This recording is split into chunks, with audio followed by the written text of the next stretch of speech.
Hello traders, and welcome back to another edition of Hotspots, where we discuss the high-impact news events that are coming our way very soon.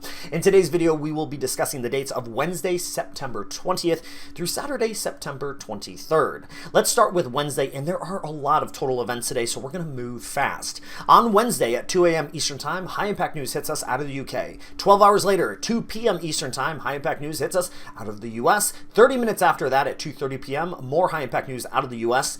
At 6:45 p.m. Eastern Time, we'll have high-impact news hitting us out of New Zealand. That does it for Wednesday. As we work our way into Thursday, we'll find ourselves with 3:30 a.m. high-impact news out of Switzerland, followed by 7 a.m. high-impact news out of the UK, and then at 8:30 a.m. Eastern Time, we'll have high-impact news out of the US. It's also worth noting that we do have a monetary policy that's tentative coming at us out of Japan.